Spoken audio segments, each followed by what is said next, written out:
दक्षिण कश्मीर के कुलगाम जिले में नागनाड चिमर इलाके में आज सुबह सुरक्षा बलों और आतंकियों के बीच एक मुठभेड़ हुई। मुठभेड़ में 3 आतंकी मारे गए हैं। सेना के 3 जवान भी जख्मी हुए हैं। अन्य विवरण प्रतीक्षारत हैं। आईजी कश्मीर विजय कुमार ने कहा कि कुलगाम में मारे गए 3 आतंकवादियों में अभी भी 2 की पहचान नहीं हुई है। एक जैश-ए मोहम्मद का कमांडर है वालिद भाई। ये आईडी एक्सपर्ट था और पिछले 1.5 साल से यहाँ सक्रिय था। ये अब तक 4 बार भागने में कामयाब रहा था और मोस्ट वांटेड था। आज एक अच्छा खबर आप लोगों के लिए। 2 जुलाई को जब हम लोग यहीं बैठे थे प्रेस कॉन्फ्रेंस में, तो आप लोगों से वादा किए थे कि जो शेयर किए थे 12 टॉप 12 टेररिस्ट का जो मोस्ट वांटेड था, जिसको हमारे एक मीडिया कलीग ने डर्टी डोजन नाम से लिखा और बड़ा फेमस हो गया कोर्ट ये। तो उसमें से अभी तक 2 टॉप 12 में से मारे गए। एक उस्मान एलईटी का कमांडर था सोपुर के रिसेंटली इनकाउंटर में। एक आज सुबह मारा गया वलीद भाई, जो जेश का टॉप कमांडर है। कल रात में कुलगाम पुलिस को इन्फॉर्मेशन मिला था कि चिमर विलेज में 3 टेररिस्ट छिपे हुए हैं। कुलगाम पुलिस, आर्मी और सीआरपी ने कॉर्डन डाला और आज मॉर्निंग में जब सर्च शुरू किया तो इनकाउंटर शुरू हुआ, जिसमें हमारे आर्मी के 3 जवान जख्मी हो गए और 3 टेररिस्ट मारे गए। 2 का अभी तक पहचान नहीं हुआ है। एक मिलिटेंट का पहचान हुआ जो बहुत फेमस था, जैश का कमांडर वलीद भाई, पाकिस्तान का है और पिछले 1.5 साल से यहाँ एक्टिव है और ये आईडी एक्सपर्ट भी है। अभी तक हमारे कॉर्डन से इनकाउंटर से 4 बार भागने में कामयाब होगा। रिसेंटली जो इनकाउंटर में भाग गया था उसमें ये सब पिका गन जो मशीन गन था मिला था हम लोगों को। ये मोस्ट वांटेड टेररिस्ट था और ये इसके मारे जाने से पुलिस में, सिक्योरिटी फोर्स में एक अच्छी खुशी जाहिर किया है और ये बहुत बड़ी अचीवमेंट है और इस टाइप का ऑपरेशन हम लोग जारी रखेंगे। बाकी टॉप 12 में जो 10 टेररिस्ट बच गए हैं, जिसमें कि आप लोगों को नाम शेयर कर दिए थे, उसमें टॉप हमारे निगाह पर भी है जो यहाँ पर का जो सज्जाद है, जिसको कि हम लोग हैदर भी कहते हैं, क्योंकि रिसेंटली 14 को हैदर ने एक ऑडियो जारी किया था जिसमें खुलेआम पुलिस फैमिलीज को, पुलिस वाले को और जो बीजेपी के एक्टिविस्ट वर्कर थे उसको थ्रेटनिंग किया था। उसके नेक्स्ट डे एक हमारे वर्कर को किडनैप किया और उसके बाद उसको रेस्क्यू कराया गया। हमारे बहुत सारे मीडिया कर्मी को, फ्रेंड्स को कुछ इसमें कन्फ्यूजन था। ये मिलिटेंट का हैंडीवर्क था, मिलिटेंट ने किया था, इसमें कोई नहीं है।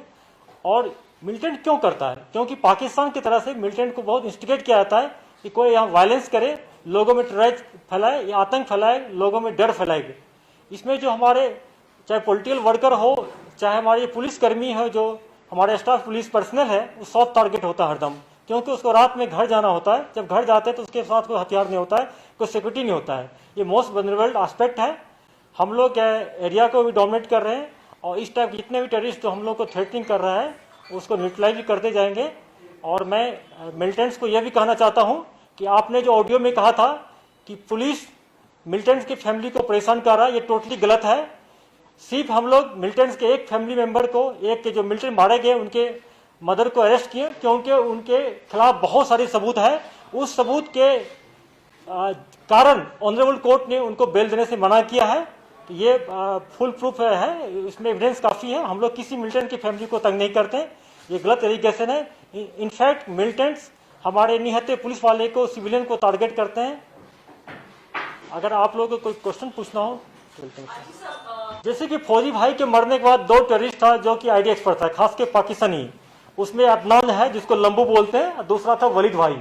वलीद भाई मारे जाने से नेशनल हाईवे खास करके काजीकुंड, कुलगाम एरिया और कुलगाम डिस्ट्रिक्ट शोपियान में कुछ सिक्योरिटी का एहसास होगा। लेकिन जब तक लंबू है, जो पाकिस्तानी अदनान भी बोलते हैं, जब तक अदनान नहीं मारा जाएगा तब तक आईडी का थ्रेट बना रहेगा। ऑब्वियसली अभी भी नॉर्थ कश्मीर में जो टॉप कमांडर है उसमें उस्मान के मारे जाने के बाद अभी जो जिसको सज्जाद या इलियास हैदर बोलते हैं, एलईटी के कमांडर है, क्योंकि लोकल मिलिटेंट है और उसको पूरा नेटवर्क का पूरा पता है, तो किसी को टारगेट करने में या सॉफ्ट टारगेट उसको पूरा पता है। उसके बाद नसरुद्दीन जो है एलईटी के कमांडर है सोपुर का अगेन, जो कि सीआरपीएफ के 2 इंसिडेंट में जिसमें हमारे 3-6 जवान शहीद हुए हैं उसमें इन्वॉल्व है, वो भी हमारे टारगेट पर है। और आप लोगों को पिछले पीसी में नाम भी लिखा दिए थे और अखबार में आ गया टॉप 12 का, अब इसमें 10 बच गया है, काइंडली उसको कंसल्ट करें, रिविजिट करें। और जहां तक शिफ्ट करने की बात है, हम लोग फोकस कर रहे हैं, इसीलिए आप देखे होंगे कि पिछले कुछ वीक्स में सोपूर में ही 2 इनकाउंटर हुआ जिसमें एक 3 मारा गया, फिर 3 मारा गया, 6 मिनटें मारे गए वहां पर सोपूर एरिया में। हम लोग इंफॉर्मेशन को जनरेट कर रहे हैं, ऑपरेशन लॉन्च करेंगे। वहां चूंकि नॉर्थ कश्मीर में मिलिटेंट का नंबर बहुत कम है और एरिया बहुत वास्ट है, उतना सिक्योरिटी फोर्स का वहां पर तादाद नहीं जितना कि साउथ कश्मीर में। सिक्योरिटी फोर्स का ग्रिड जो है, जिसको हम लोग कहते हैं IS ग्रिड बोलते हैं, CI ग्रिड, ये बहुत स्ट्रॉन्ग है साउथ कश्मीर में। हर एक 4-5 किलोमीटर एक कैंप हमारे हैं, तो मिलिटेंट को इंसर्कल करना, घेरना ईजी होता है। नॉर्थ कश्मीर में कैंप्स हमारे दूर दूर हैं, जब हमारे फोर्स का मूवमेंट होता है तो मिलिटेंट को पता चल जाता है या उनका कोई OGW है उसको इन्फॉर्म करता है। लेकिन फिर भी हम लोग का पूरा फोकस जारी है, आने वाले दिन में हम लोग और करेंगे।